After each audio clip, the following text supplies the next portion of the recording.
Conjunto de flauta é doce harmonia, né? Eu falo conjunto de preciosidade.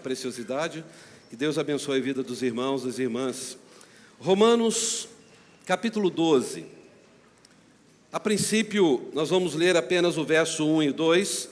Eu estarei usando a versão da NVT, Nova Versão Transformadora. Diz assim a palavra do Senhor, Romanos 12.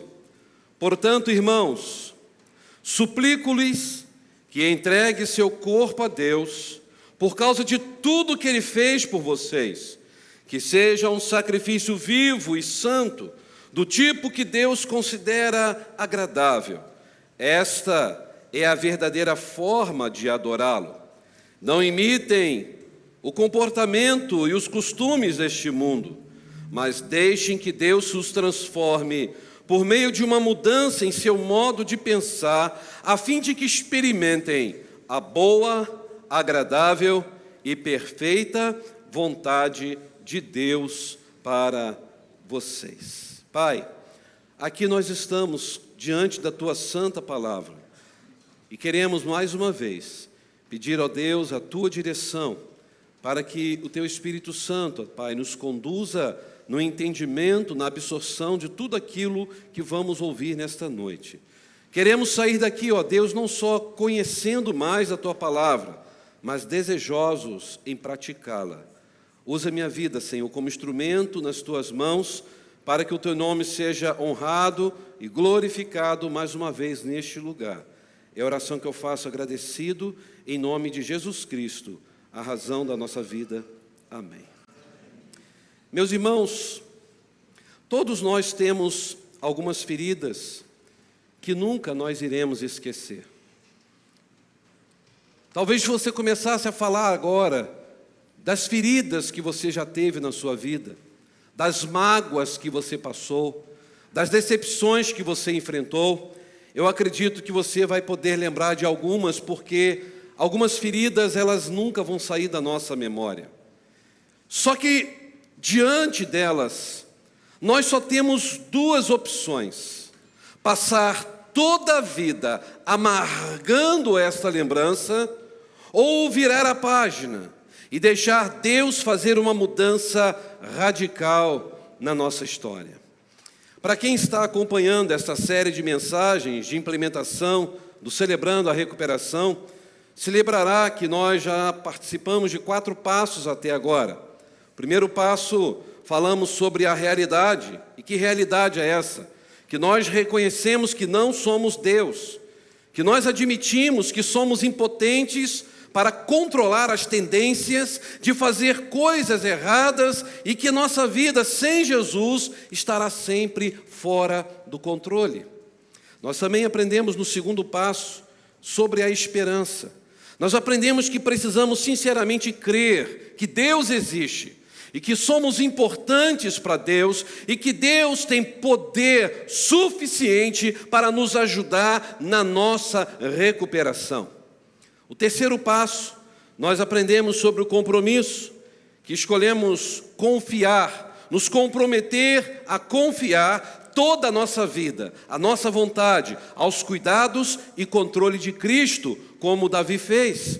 E nós também estudamos hoje pela manhã, também sobre Davi, porque quarta-feira eu também tinha falado sobre Davi. E hoje pela manhã falamos o quarto passo sobre a limpeza, sobre o arrependimento, sobre a santificação. E nós aprendemos que precisamos confessar todas as falhas, primeiro a nós mesmos, é reconhecer que nós erramos. Depois falar, Deus, nós reconhecemos que erramos. E também ter alguém da nossa confiança, que seja cheio do Espírito Santo, para que a gente possa confessar as nossas culpas e abrir o coração.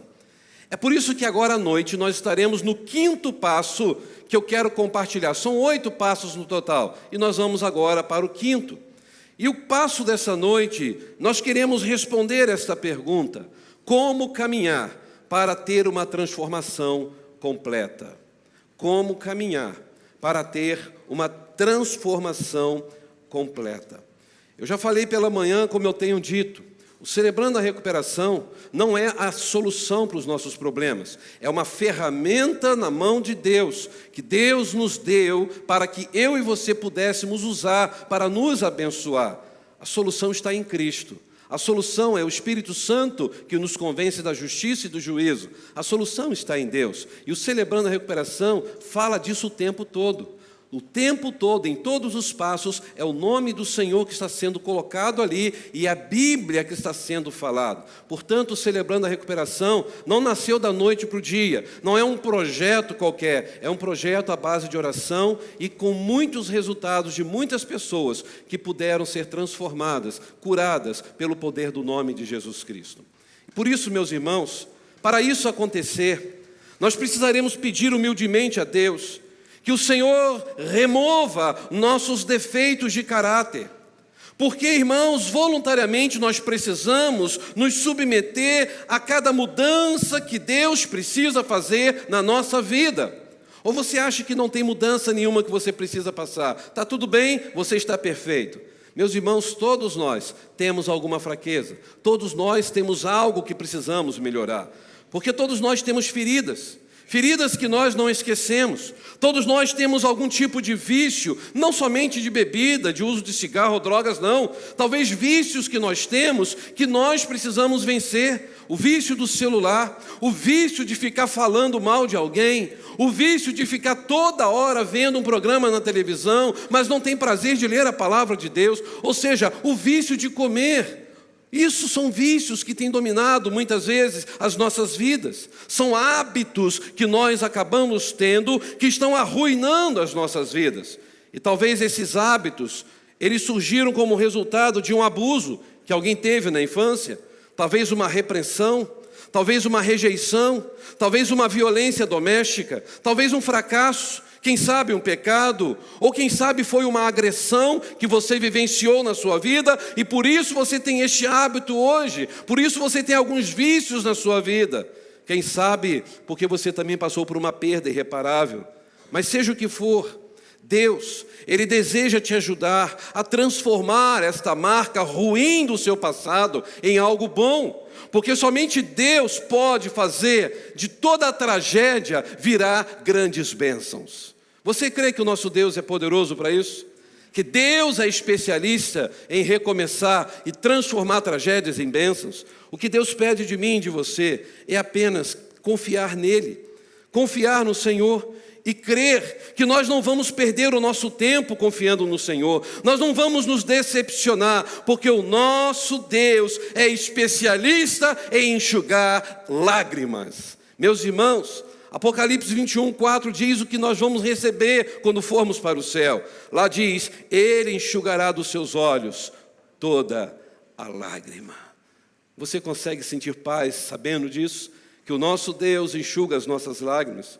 Portanto, meus irmãos, se nós queremos trilhar no caminho da restauração e da recuperação, nós precisamos pelo menos analisar 3 questões nessa noite. Primeiro, falar de onde vêm os defeitos do nosso caráter. Segundo, mostrar a razão de ser tão difícil nos livrarmos desses defeitos. E terceiro, nós temos que cooperar com o processo de mudança de Deus. Nós temos que cooperar com este passo de vencer as mágoas, de vencer esses hábitos ruins, de vencer esses vícios que têm atrapalhado o progresso da nossa vida e da nossa história. É por isso que dentro dessa ordem eu quero pensar com os irmãos, em primeiro lugar, se queremos então trilhar o caminho da restauração, o caminho da recuperação, um caminho que você possa sentir completo diante de Deus e na vida que você está vivendo. Será preciso, então, que nos recordemos de onde vieram os defeitos do nosso caráter. Aonde começou tudo que nós estamos vivendo hoje. Se você olhou comigo Romanos 12:1, que é um texto muito conhecido, na Almeida Corrigida e Fiel diz o seguinte: rogo-vos, pois, irmãos, pela compaixão de Deus, que apresenteis os vossos corpos. De que maneira? Como sacrifício vivo, santo e agradável a Deus, que é o vosso culto racional. Mas o que Paulo quis dizer com isso? Nós não vamos demorar muito, mas para os irmãos entenderem, se vocês olharem o capítulo 11, vocês vão ver que Paulo estava falando justamente de Israel. de uma nação que não tinha valorizado seus profetas, de uma nação que estava endurecido diante dos pecados, de uma nação que não estava aceitando a mensagem de salvação em Cristo Jesus. E agora, neste capítulo 12, Paulo iniciou falando de uma urgência para que o povo pudesse ter uma mudança de mente, ter uma mudança de caráter, uma mudança de espiritualidade. E o que me chama a atenção, que este culto racional que Paulo fala aqui, não é o culto psique, não está falando da mente, está falando logikem, no grego, que quer dizer culto lógico, culto inteligível, culto que é espiritual. Não é um culto que as pessoas começam a se baterem, falar em línguas estranhas, é um culto inteligível, é um culto espiritual, é um culto que tem começo, meio e fim, é um culto que gera restauração e gera transformação. E para oferecer a Deus um culto espiritual, nós temos que ter uma vida espiritual. E para ter uma vida espiritual, temos que ter uma vida transformada. E para ter essa vida transformada, nós temos que nos lembrar de onde nós caímos, aonde nós falhamos, como que nós podemos ser curados desse desvio de caráter, porque nós temos uma origem para isso. E na verdade, meus irmãos, os nossos defeitos e fraquezas, eles já começam na nossa formação biológica, através dos nossos cromossomos. Vocês já estudaram sobre os cromossomos? É muito interessante, porque alguns dos nossos defeitos, irmãos, são hereditários. Porque é claro, irmãos, que a genética, ela explica a nossa predisposição de ser o que nós somos hoje. Mas isso não justifica e isso não perdoa pecados, descobrir a sua genética e a sua origem. Se vocês olharem, o pai e a mãe contribuíram cada um com cerca de 23 cromossomos, dando 46 cromossomos no total. E são esses cromossomos que nós herdamos as fraquezas genéticas dos nossos pais. Nós herdamos defeitos físicos, também alguns defeitos emocionais dos nossos pais. E isso explica, irmãos, a nossa predisposição com respeito a certos problemas que nós vivemos hoje, iguaizinhos que os nossos pais também viviam. Por isso que é maravilhoso estudar o corpo humano, a gente descobrir que cada cromossomo contém milhares de genes, ou seja, são mais de 1000 genes por cromossomo humano. E isso, irmãos, funciona como receita para a produção de proteína, determinadas características como a cor dos olhos, o tipo sanguíneo, a nossa altura, até a nossa predisposição de saúde. Se a sua família sempre teve problema com câncer, você tem uma predisposição a ter também câncer. Então isso é algo genético. E meus irmãos, muitas fraquezas que nós temos, não é somente pelos cromossomos, não é somente pela nossa biologia, pela nossa genética, mas nós também temos fraquezas de defeitos de caráter que vieram como consequências da nossa formação, das circunstâncias que nós vivemos desde a nossa infância.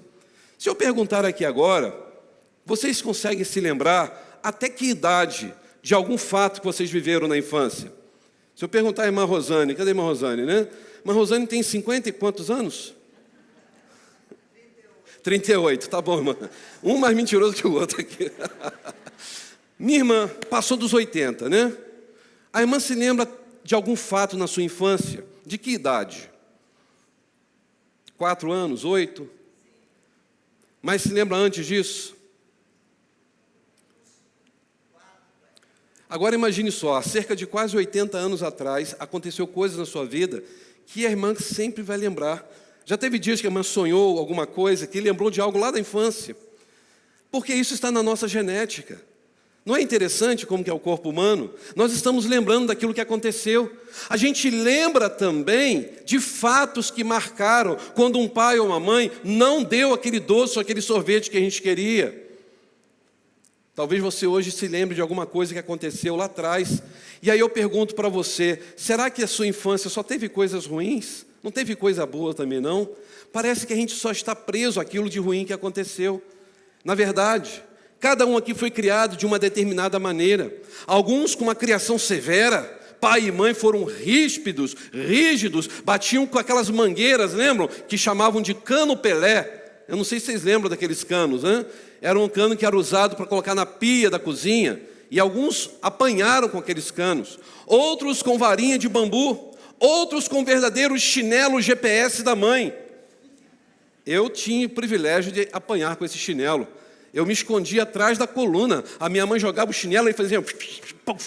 Eu não sei como, até hoje, acredito que a minha mãe inventou o GPS, porque lá escondido o chinelo chegava em mim. Você já passou por isso?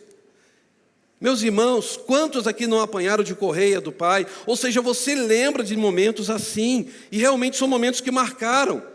Momentos em que nós nos relacionamos com algum familiar e aquilo gerou em nós algum trauma, que isso fez com que eu e você tivéssemos algum hábito. Alguns começaram a comer demais, outros começaram a agir de forma diferente por causa daquilo que vivenciou na sua infância. Ou seja, a nossa formação de caráter normalmente acontece até os 7 anos de idade. Depois dos 7 anos para frente, a criança só vai sendo lapidada naquilo que ela foi forjada. E, na verdade, meus irmãos, muitos dos nossos defeitos de caráter geralmente são tentativas de preencher necessidades insatisfeitas que nós tivemos. Mas também, muitos de nossos defeitos foram por causa de escolhas erradas que nós fizemos. E nós precisamos entender que se nós escolhemos algo por um longo período na nossa vida, aquela escolha que nós tivemos acabou sendo transformado num hábito. Você já teve alguma vez na sua vida a experiência de ir à casa da sua tia, como foi o meu caso, e aí ia lá, via que não tinha ninguém por perto e pegava aquela famosa banana d'água? É engraçado que aqui no Rio é banana d'água, lá em São Paulo é banana nanica e em Minas é banana caturra. Cada nome, né? Mas é a mesma banana. E eu lembro que eu pegava a banana, ela não estava ali, abaixava debaixo da mesa e comia a banana nanica. Então, na minha cabeça, a banana nanica, a banana d'água, a caturra, era exatamente uma fruta deliciosa. Eu sempre fui apaixonado pela banana d'água. Eu descobri isso, meu amor, por isso que eu gosto tanto de banana d'água, né? E aí eu descobri por que eu queria comer. Porque sempre quando meu pai vinha me bater, eu fugia para a casa de quem? Da minha tia, que era no quintal de trás. Eu só pulava o muro, me arranhava um pouco, entrava lá e minha tia sempre me protegia. Uma vez, meu irmão... Não vou falar, não, deixa para lá. Meu irmão estava lavando a caneca comigo lá na varanda, ele a dele, eu a minha, e criou-se uma competição, Quito, da mamãe. Vocês vão ver a caneca mais limpa que vai ganhar um bombom. Aí eu lavei a caneca, olhei contra a luz, falei, se a minha está limpa, meu irmão lavou e falou, a minha que está limpa. E de fato, a minha mãe olhou, puxa, a sua está impecável, está brilhando, está mais limpa, você merece o bombom. Eu peguei a minha caneca e fui na cabeça do meu irmão. Pá! Naquele momento foi o impulso de raiva que eu fiquei de ter perdido aquela competição. Começou a descer sangue.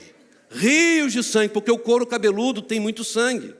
E meu irmão com o rosto todo ensanguentado, eu fiquei assustado, eu sou um assassino. Meu irmão olhou para mim, você é Caim. E eu sou.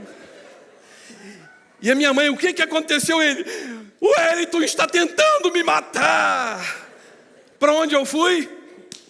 Para a casa da minha tia. Pulei o muro, me ralei todo. Meu tio e minha tia já estavam deitados na cama. Eu então corri para debaixo da cama e veio meu pai com a famosa correia, né? Vá. Quando ele chegou, cadê meu filho? Falei, deve estar aqui debaixo da cama. Meu pai, com tanta raiva, ele puxou o cobertor que meus tios estavam deitados. Só a graça de Deus, eles estavam pelados, né? Eu estava debaixo da cama. E meu pai, batendo na perna, meu tio, peraí, Jaumir, eu não tenho nada a ver com isso não, rapaz. Ele está aqui debaixo da cama. E aí meu pai passava a correr e eu lá para o cantinho. E só chorava. Ai! Para fingir que eu estava apanhando. Até o momento quando eu saí, eu chorando, meu pai falou assim, mas você não tem marca nenhuma. Eu tenho sim, aonde que tem? Aqui, então vai ter agora, pá. Isso não se faz, seu irmão. Você quis matar seu irmão. Ele está vivo, pai. Ele deve estar assim. Já foi para o hospital dar os pontos na cabeça. E eu fiquei me sentindo a pior pessoa do mundo. Vocês conseguem imaginar o pastor Wellington fazer uma coisa dessa? Quando meu irmão chegou, eu dei um abraço nele, aquele cabelo cortado, com os pontinhos, beijei e falei assim, desculpa, eu não quero ser Caim. Ele disse, mas você agiu como Caim, por causa de uma caneca. E aí o que vai acontecer? Você vai criando hábitos de sempre fazer as coisas assim.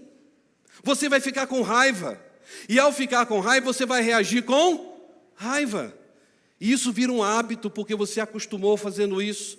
Acostumou pegar a banana na casa da tia. Acostumou mexer em carteira do seu pai e da sua mãe que você não deveria mexer.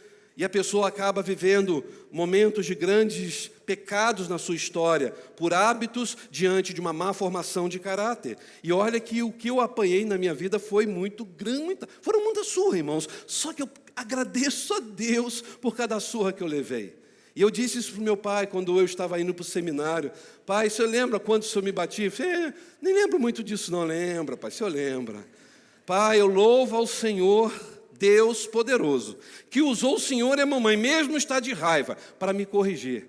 Porque se não fossem as correadas de vocês e os chinelos com GPS, eu não estaria aqui hoje servindo ao Senhor. Foi preciso para a minha vida ter levado aquelas surras, sim. Eu precisei apanhar para me tornar naquele homem que Deus queria forjar no meu caráter. Eu tenho aprendido, irmãos, que defeitos de caráter geralmente são qualidades positivas sendo usados de maneira errada.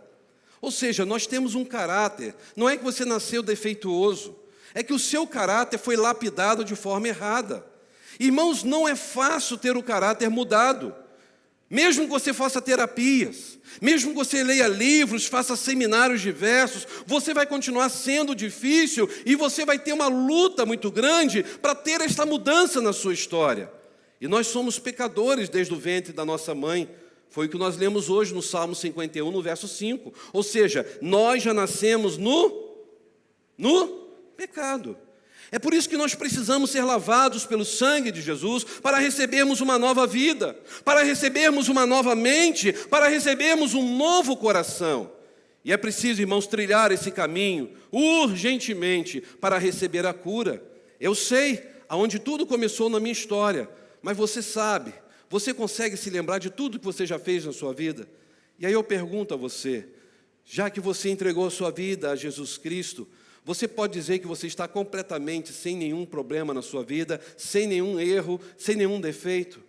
Todos nós temos. Mesmo sendo salvo por Jesus, nós precisamos de constante transformação, restauração e intimidade com Deus. Talvez você diga, pastor, não é fácil para mim tomar essa atitude por causa da minha história. Eu acabei me acostumando a viver fazendo isso, pastor. Eu acabei me acostumando a sair no braço para resolver os problemas. Agora que eu aceitei Jesus, eu sei que eu sou nova criatura, mas não é tão fácil assim. E de fato não é fácil, mas não é impossível. Você pode vencer isso em nome de Jesus. É por isso que vem a segunda lição. Se queremos trilhar o caminho de restauração completo, nós precisaremos quebrar as pontes com o passado. Vamos falar juntos? Precisamos quebrar as pontes com o passado. Quando Paulo fala agora no versículo 2, ele vai dizer, não imitem o comportamento e os costumes deste mundo. Romanos 12, verso 2, parte A. Meus irmãos, o que nós temos que entender, que Deus nos ensina, que temos que parar de imitar o comportamento que nós recebemos do nosso passado. Aquilo que nós vivíamos antes de ter a Cristo como Senhor. Às vezes eu me preocupo quando algumas pessoas vão dar alguns testemunhos da sua vida. E eu falo que alguns dão até mais testemunho. Porque foram tristes os momentos que viveu. Mas eu já vi pessoas dando testemunho, e dando testemunho como que se ela tivesse quase que se orgulhando daquilo que ela fazia. Ah, eu era muito difícil. Ah, eu era uma pessoa que brigava com todo mundo, eu saí, ninguém conseguia me vencer não, eu era bom. A pessoa se gaba do erro que ela cometeu no passado. Quando eu bati a caneca na cabeça do meu irmão, eu chorei muito. Eu passei dias no altar do Senhor falando, Deus, eu não quero ser Caim. Senhor, eu não quero ser como Caim. Senhor, eu não tenho ódio do meu irmão, ajude-me a controlar a minha raiva. Isso é muito sério. E talvez você possa ter esse problema com a raiva também. Às vezes, nós estamos vivendo um momento difícil e isso, irmãos, não vai ser mudado da noite para o dia. Irmãos, Nós tivemos anos e anos na nossa vida para chegar àquilo que nós somos hoje. E não é de hoje para amanhã que isso vai mudar. Muitos hábitos, muitos padrões comportamentais que nós desenvolvemos na nossa infância, alguns até confortáveis, outros autodestrutivos, eles acabam se repetindo na nossa vida e nós temos que lutar. Lembra o que Paulo disse em Romanos 7? O que faço é aquilo que não quero, e o que eu quero é aquilo que eu não faço. É uma luta constante.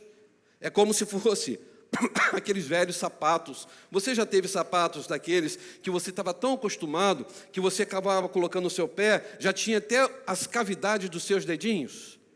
Aquele sapato que você já usa há muito tempo, mas você não quer colocar ele para fora porque ele não está furado, ele não tem o ar-condicionado ainda.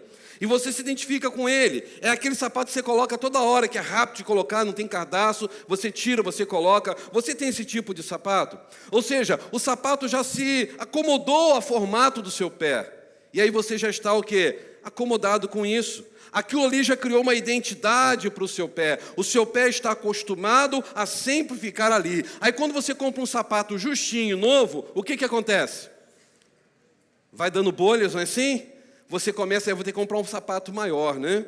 Porque o seu sapato agora vai ter que começar a dilatar. E às vezes, irmãos, nós estamos vivendo a nossa vida assim, como um sapato velho. A gente não quer mudar porque sempre fizemos isso, sempre fomos assim. É a filosofia daquela música Gabriela.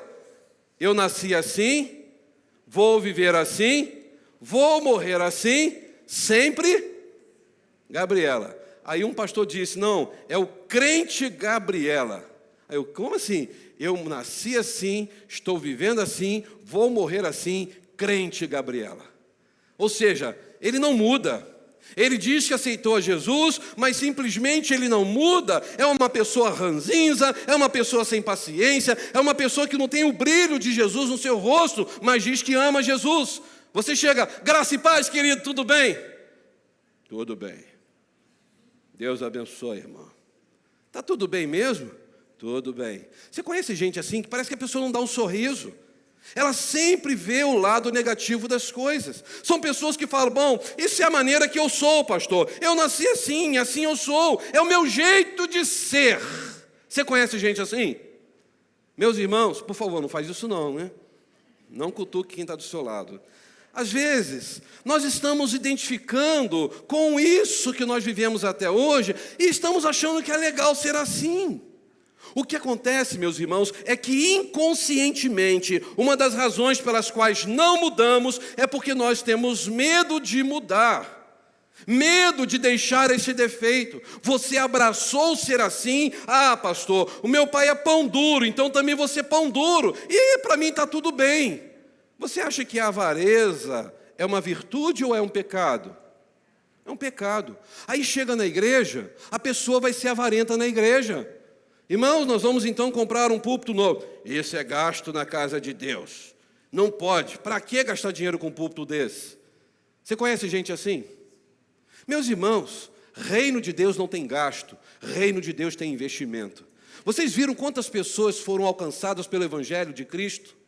45 mil, cadê o irmão Ricardo?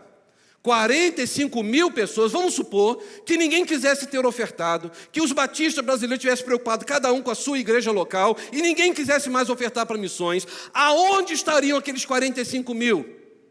Naquela estatística ali. Aonde?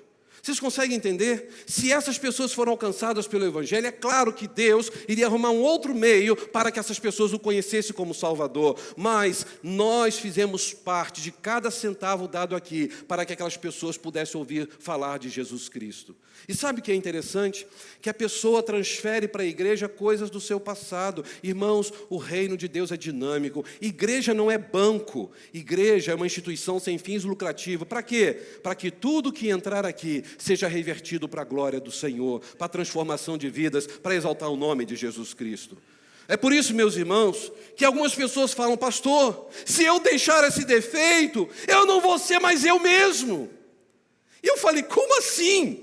A pessoa diz, eu sempre fui assim, pastor. Se eu me livrar disso, eu vou deixar de ser quem eu sou. E eu disse, então você está confundindo a sua vida espiritual, porque se você é alguém com tantos defeitos, e você é apaixonado pelos seus defeitos, você então não experimentou o que é o novo nascimento. Porque se alguém está em Cristo, nova criatura é. As coisas velhas, eis que tudo. Então você precisa quebrar as pontes com o seu passado.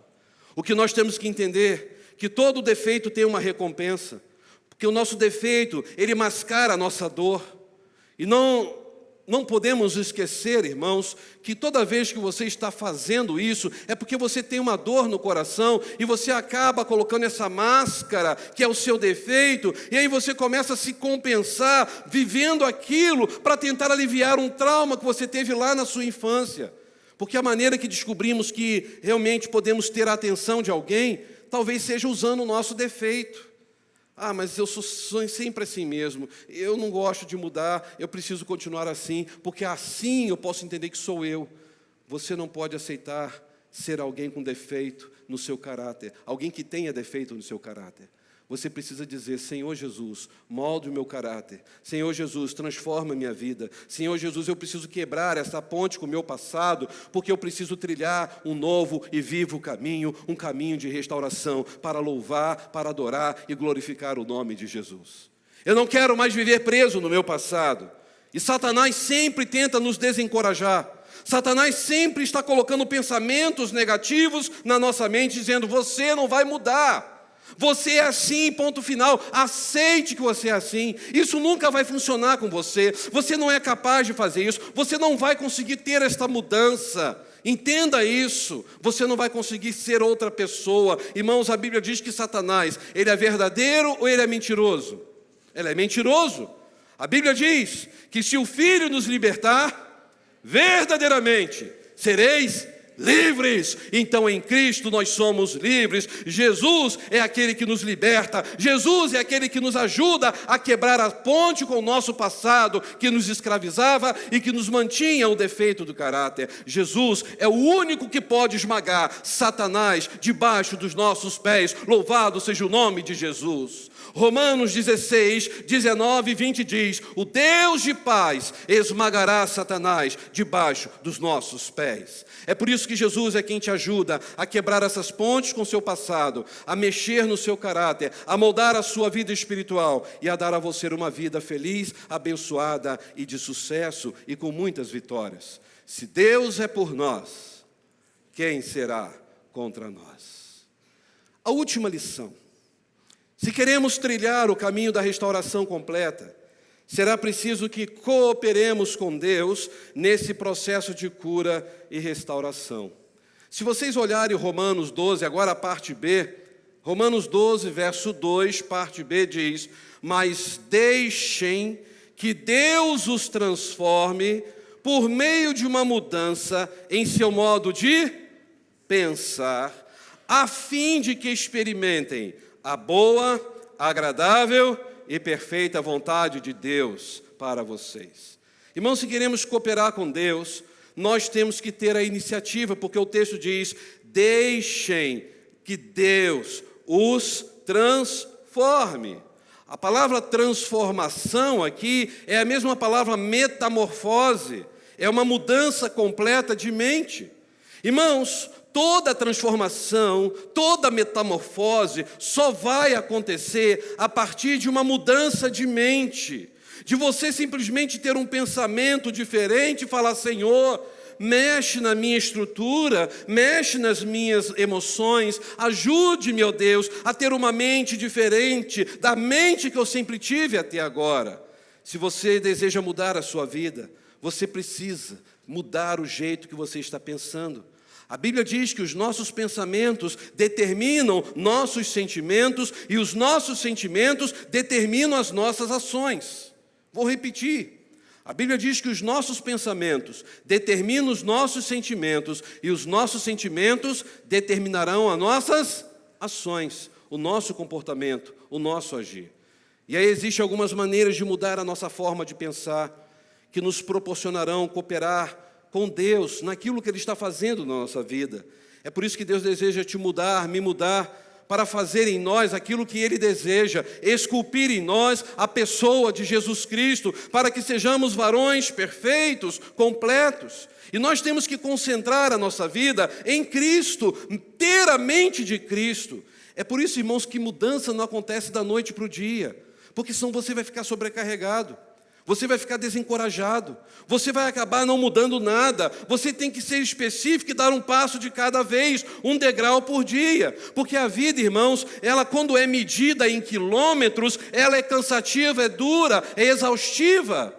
Mas quando a vida é medida em centímetro, cada dia é um centímetro, cada dia você vai chegando lá, isso vai se tornar mais fácil. Se vocês olharem Mateus 6,34, Jesus disse lá em Mateus 6,34, portanto, não se preocupe com o dia de amanhã, pois o amanhã trará suas próprias preocupações. Basta cada dia o seu mal. O que Jesus está ensinando? Pare de se preocupar com o amanhã. Pare de se preocupar com o seu avanço. Pastor, eu estou tentando fazer dieta, eu também. Ah, pastor, eu vou usar Monjaro. Será que vai adiantar? Nós precisamos ter domínio próprio. Nós precisamos cuidar. Se você quer fazer uma dieta, não adianta que amanhã você já vai colocar o terno mais apertadinho. Você vai ter que começar o quê? Numa longa caminhada. Reduzir carboidratos, reduzir trigo, reduzir açúcar. É uma luta diária, irmãos. Aí você então vai, primeiro dia, ai, consegui, yes, vai lá no caderninho e anota, primeiro dia, consegui, a minha dieta, uhul. Aí chega o irmão, pastor, vem aqui em casa, eu fiz um bolinho de chocolate para o senhor. Eu falei, irmão, em nome de Jesus, me chama para comer uma maçã. Chocolate não, mas é diet, então estou indo. Aí quando você chega lá, diet sim, né? Meus irmãos, a gente quer fazer tudo e amanhã já está magrinho, malhado, perfeito. Isso leva tempo. Assim é o nosso caráter, assim é o nosso proceder com a nossa vida espiritual. Caráter não é construído da noite para o dia, irmãos. Defeito de caráter não pode ser removido de uma hora para outra. Porque se você tentar subir no elevador, imagine que o elevador é o seu sucesso, e o elevador der um defeito, o que você faz? Vou esperar alguém vir aqui consertar esse elevador. Ou você sobe a escada. Se você precisa chegar naquele andar, você pode subir, não precisa sair correndo, mas suba um degrau de cada vez, porque uma hora você vai chegar onde você tem que chegar. Não seja apressado. Porque ter força de vontade, irmãos, não é suficiente, não. Ter força de vontade, se funcionasse, já teria mudado muita gente já estaria malhado aqui hoje. Você não vai mudar porque você tem poder, você vai mudar porque alguém que tem poder está sobre a sua vida. E esse alguém é Cristo. Aí você tem que pensar, Senhor, o meu corpo é templo do Espírito Santo. E aí eu disse isso uma vez para um rapaz, e ele disse, pastor, então o Espírito Santo tem bastante lugar para ficar. Eu disse, peraí, gente, o Espírito Santo não precisa de espaço, ele precisa que você cuide da sua saúde, para que você seja um instrumento nas mãos dele, para pregar o Evangelho, porque do jeito que você está caminhando para se encontrar com ele no céu. E aí vem um pastor, num retiro de pastores, e ele estava lá chamando a atenção dos irmãos que faziam academia, Felipe.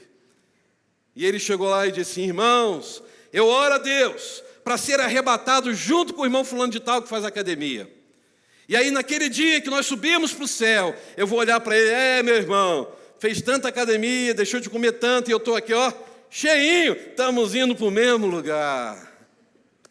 E aí depois daquele dia, sabe o que aconteceu com aquele pastor? Infartou.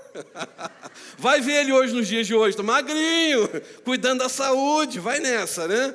Na hora de ser arrebatado, Senhor, agora não me leva não, Senhor, me dê mais vida. Isso é mordomia do corpo, é um degrau de cada dia. O que diz Filipenses 4,13?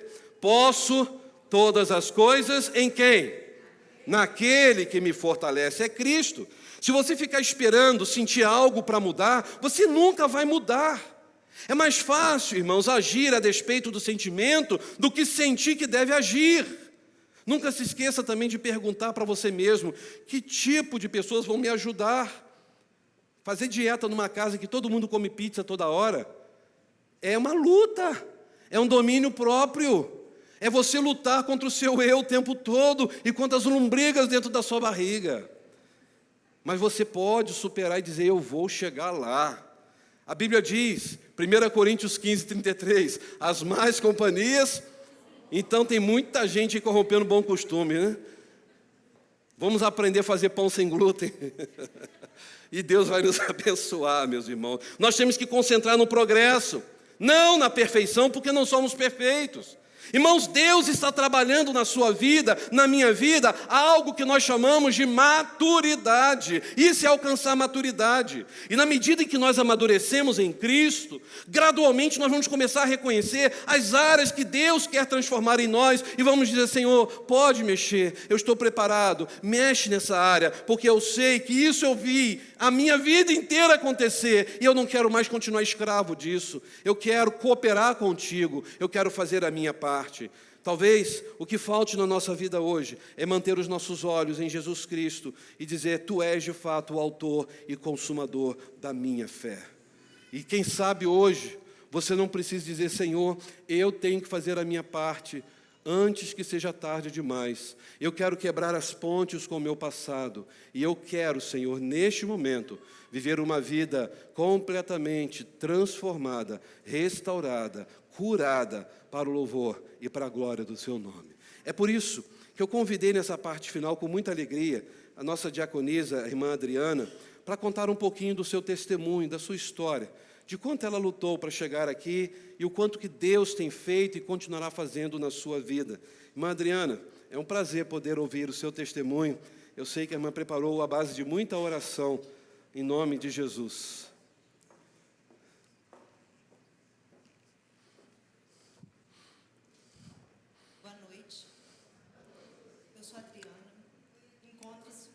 Encontro-me em recuperação do excesso de controle, da independência na tomada de decisão e da autocobrança. Nasci em um lar cristão. Sou a caçula de 10 filhos. Fui criada e rodeada por irmãos que cuidavam de mim e me protegiam quando estávamos na rua. Mas não foi suficiente para que aos 10 anos eu fosse pela primeira vez abusada dentro da casa de alguém que devia me proteger.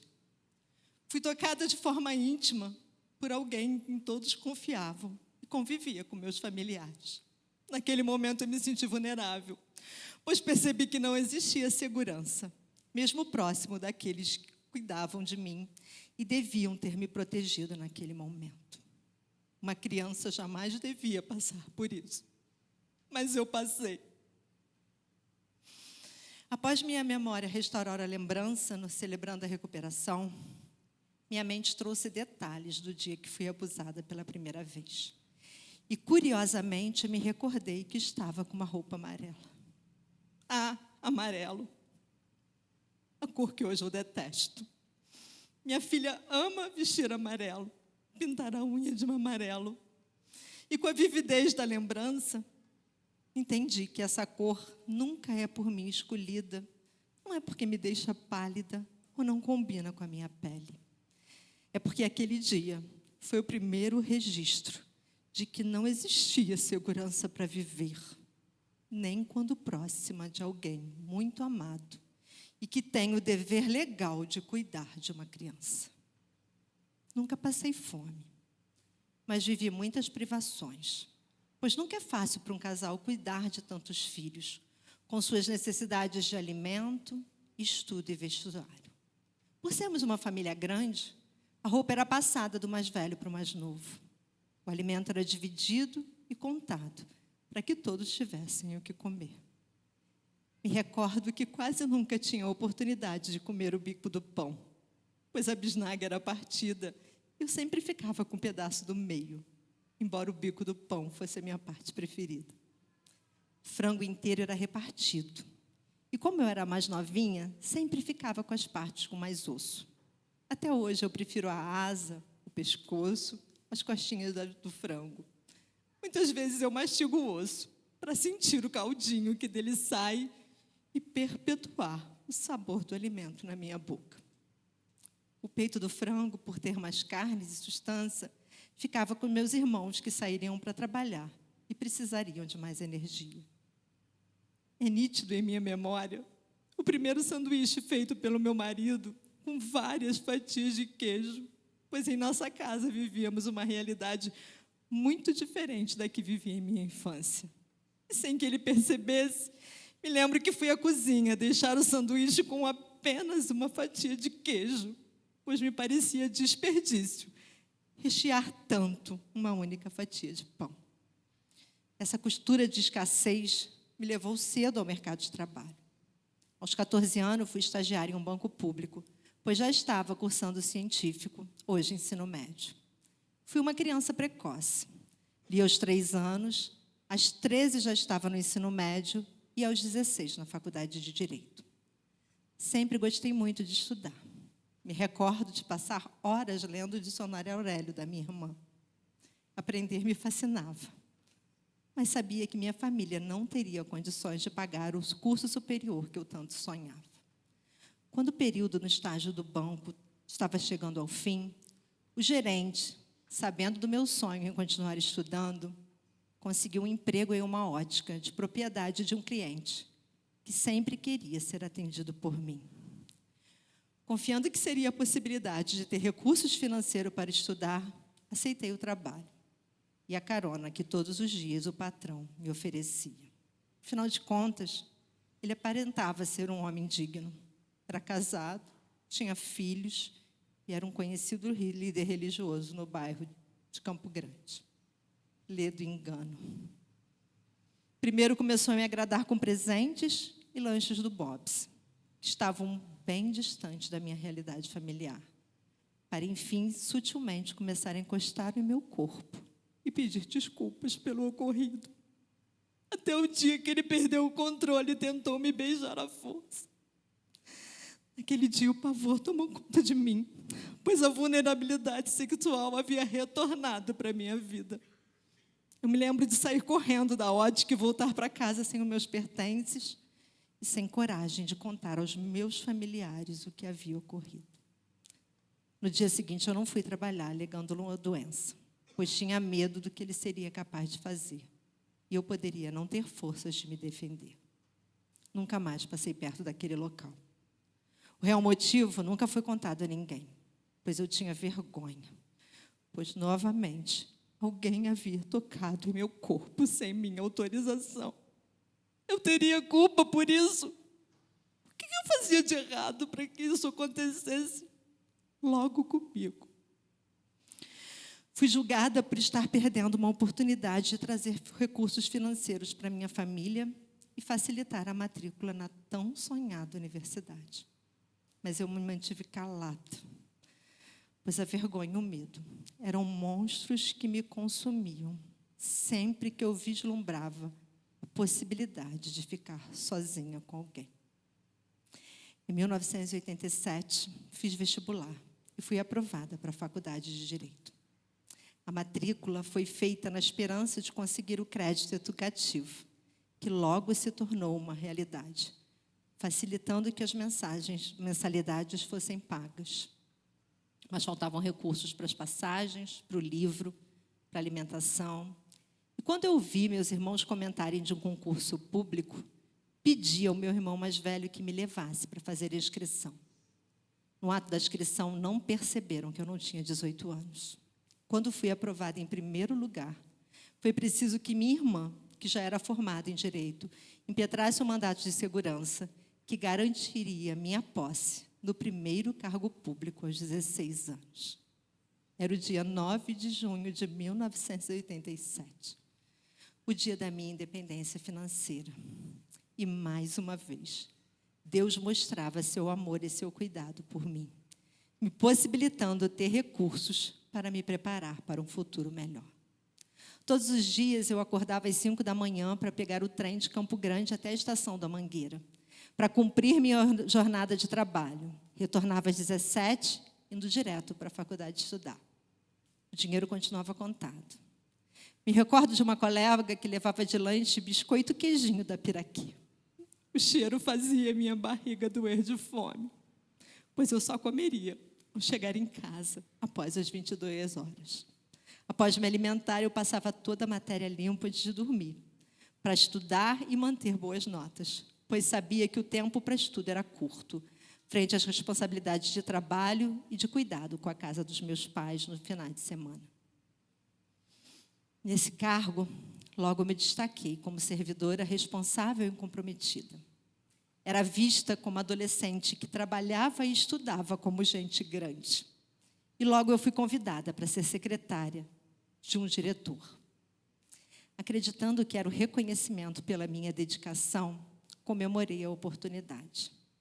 Mal sabia que era uma cilada, pois a autoridade tinha o costume de assediar as servidoras, e eu representava carne fresca no açougue. Mais uma vez fui abusada. Novamente comigo. Eu tinha que ter culpa por atrair os abusadores. Nesses acontecimentos, nasceu em mim um sentimento de culpa e uma intensa autocobrança, que hoje busco me recuperar. E creio no poder de Deus, que meu passado está sendo transformado aos pés da cruz. Mesmo me sentindo indefesa e desprotegida, eu sempre soube que tinha um Deus que em todas as situações mandava livramento, porque o intento nunca se concretizou. A fé sempre foi uma marca da minha trajetória, pois o meu Senhor e Rei estava, cada dia, me ensinando a caminhar em meio aos traumas e dores emocionais. Naquele dia do assédio, ouvi do abusador que se eu quisesse subir na vida, precisaria ter um amante influente que bancasse o meu sustento, possibilitando uma vida melhor, longe da possibilidade de falta e escassez, como eu tinha vivido em minha infância. A postura daquele homem despertou em mim o desejo de ser cada dia melhor. Melhor estudante, melhor servidora, o melhor em tudo que eu tivesse a oportunidade de fazer. Pois não me dedicar arduamente seria sinônimo de ter que me sujeitar a carícias masculinas para conquistar cargos ou recursos financeiros. Deus sempre me honrou. Honrou meus sonhos, os desejos do meu coração. Aos 17 anos, eu conheci um jovem rapaz que me amou, me protegeu, cuidou e cuida de mim até hoje, como se eu fosse um cristal que não pode ser trincado. O passado de abusos foi apagado pelo amor desse homem que Deus trouxe para a minha vida, através de uma amizade iniciada um culto jovem, e depois se tornaria o meu companheiro, o meu namorado, o meu noivo, o meu marido, o meu amor e o melhor pai que eu poderia dar para minha filha. A partir de 12 de junho de 1988, Deus colocou na minha vida um protetor que cuidaria de mim, levaria lanches para que antes das aulas eu me alimentasse, me acompanharia até a minha casa ao final do dia. Após as aulas, e com seu jeitinho carinhoso e cuidadoso, cicatrizaria as feridas que o passado havia deixado no meu coração. Me tornei uma mulher trabalhadora.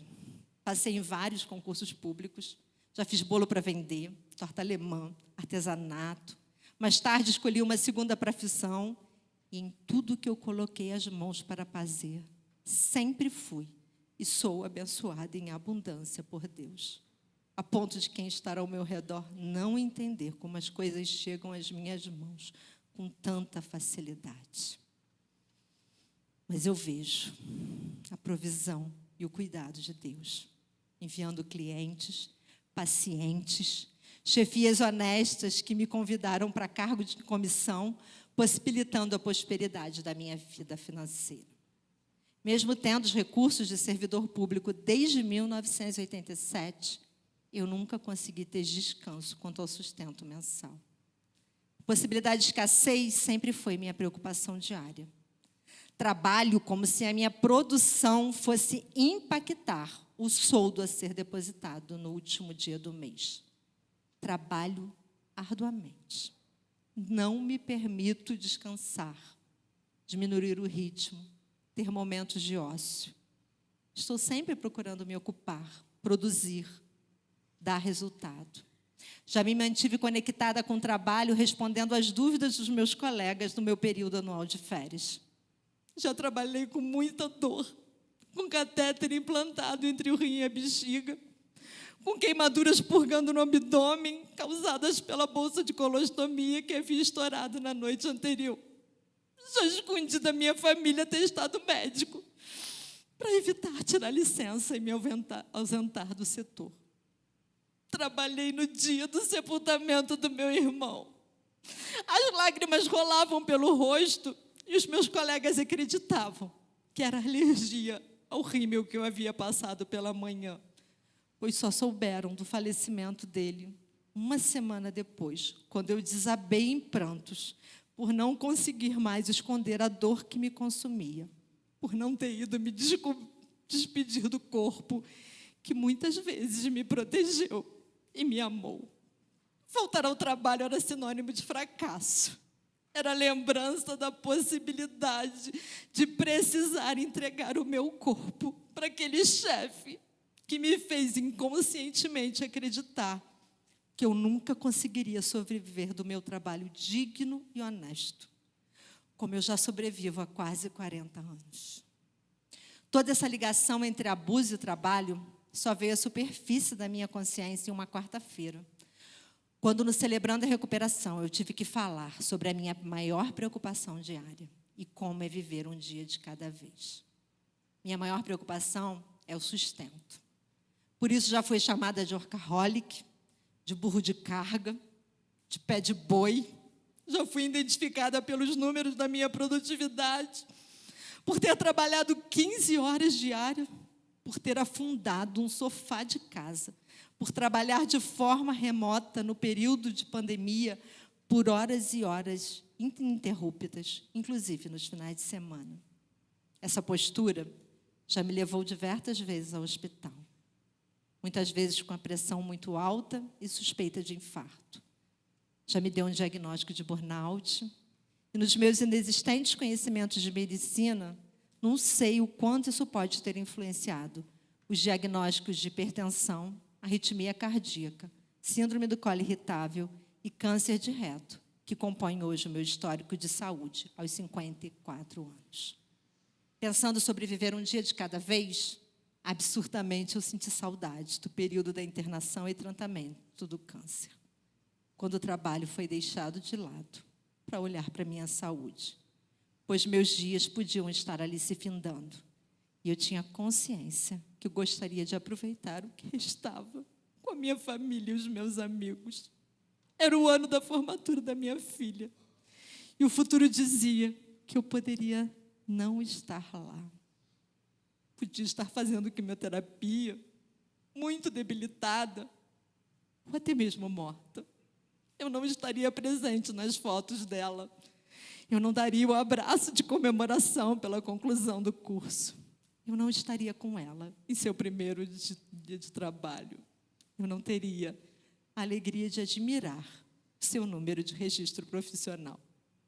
Naquele momento, o trabalho perdeu sentido, pois a doença se tornou a pauta do meu dia, de muitos outros meses que se seguiram.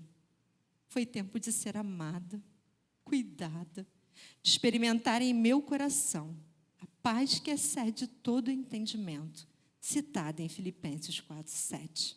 E naquele período, eu não pensei nas contas a pagar, no salário a ser depositado no final do mês, ou se os números da minha serventia atingiriam as metas impostas, porque a realidade me fez ter a consciência de que podia ter desperdiçado um tempo precioso com quem amo, para trabalhar e me dedicar excessivamente. O período de tratamento do câncer foi o início da minha consciência, que trabalhava um ponto acima do normal para um trabalhador médio. E foi através do amor do Pai Celestial que me sustentou e superabundou nas finanças, no cuidado, na presença, no carinho, no acolhimento, no tratamento, nos atendimentos médicos, superabundou na minha cura. E hoje eu ouso sonhar que em breve também estarei curada do medo de não ter recursos mínimos para sobreviver e um dia precisar me envolver sexualmente com alguém para garantir o meu sustento, como foi proclamado por aquele chefe quando não satisfiz seus desejos carnais. Hoje eu caminho em busca de um olhar saudável do trabalho. Sonho com a possibilidade de entrar com meu pedido de aposentadoria, que já encontra-se disponível desde 2023. Mas esse novo olhar foi colocado claramente em meu coração, trabalhando uma lição do Celebrando a Recuperação. O Espírito Santo usou uma ferramenta para fixar em minha memória o meu chamado, a minha identidade de filha amada do Pai, que me sustenta física, emocional, espiritual e financeiro em todos os dias da minha vida, me levando a parafrasear o salmista dizendo que Ele é o meu pastor e nada me faltará. Pois em todas as circunstâncias da vida, sua bondade e misericórdia me seguiram, me seguem e me seguirão, me fazendo habitar em sua casa para todo sempre, pois tenho a certeza que foi Ele que me acompanhou, me acompanha, me acompanhará, enquanto aqui viver, até que chegue o dia que me encontrarei com Ele na eternidade. Reconheço que Deus escreveu a minha história, fornecendo os recursos necessários para que eu viva tudo aquilo que Ele tem permitido viver na terra, com o objetivo de cumprir o propósito de amá-lo sobre todas as coisas e ao próximo como a mim mesmo. Uma escritora disse que a infância é o terreno que pisaremos nossa vida inteira. Mas hoje eu decido pisar nesse terreno com sapatos espirituais, sendo forjada para enfrentar meus traumas, ressignificar as dores e continuar escrevendo a história que o Pai Celestial traçou para essa humilde filha que busca mudar com Ele, por Ele e para Ele, buscando a paz com todos e a santificação, sem a qual ninguém verá a Deus, como diz em Hebreus. Esse é só o início do meu processo de recuperação, que hoje eu celebro em Cristo Jesus, meu Rei e Senhor. Obrigada por me ouvir.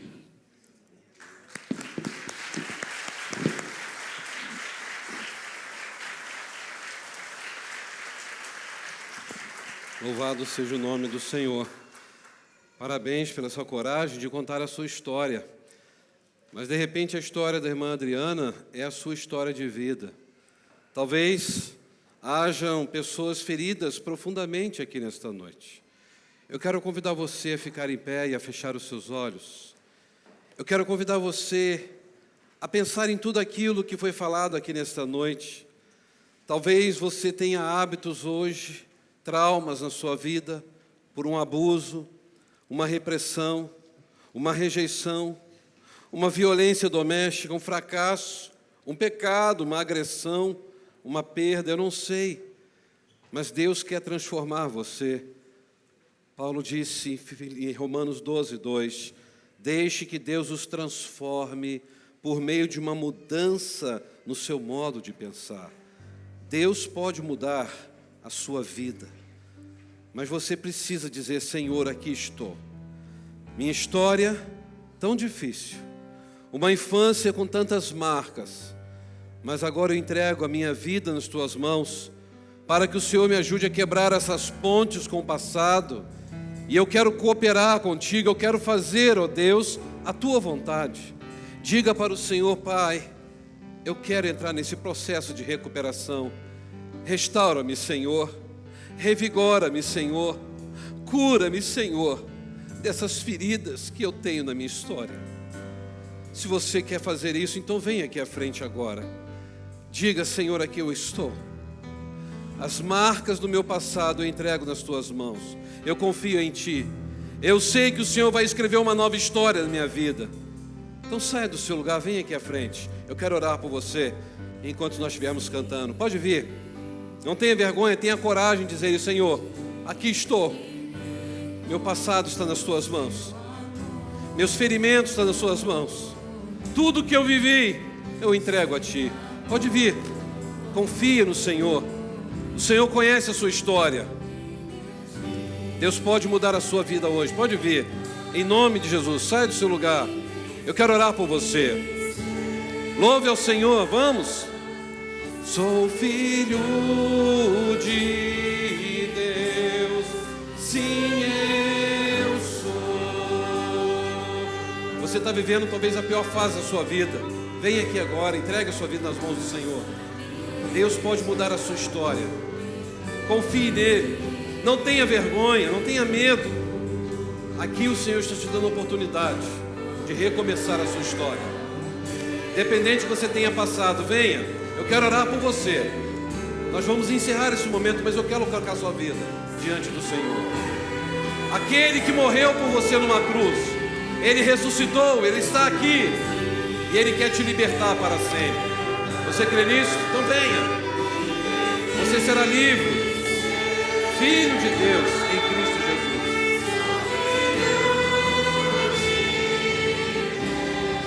Sim, eu sou. Em tua casa, ó Pai, há lugar pra mim. Sou filho de Deus. Sim, eu sou. Pode vir. Se Deus fala no teu coração, essa é a noite de quebrar as pontes no seu passado. Venha. Coloque a sua vida diante do Senhor. Em nome de Jesus. Há esperança para você. Você pode viver uma vida restaurada, transformada, revigorada. Porque Jesus Cristo pode fazer isso. Então venha aqui à frente. Cante comigo, escolhido, perdoado. Diga. Escolhido, perdoado, eu sou quem dizes que eu sou. Tu és por mim até o fim. Eu sou quem dizes que eu sou. Escolhido, perdoado, eu sou quem dizes que eu sou. Tu és por mim até o fim. Eu sou quem dizes que eu sou. Eu sou quem dizes que eu sou. Quem Deus liberta, livre enfim.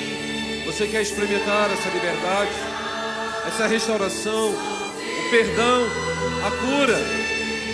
Então vem aqui, eu quero orar por você. Pode sair do seu lugar. Há mais alguém? Em tua casa, ó Pai, há lugar pra mim.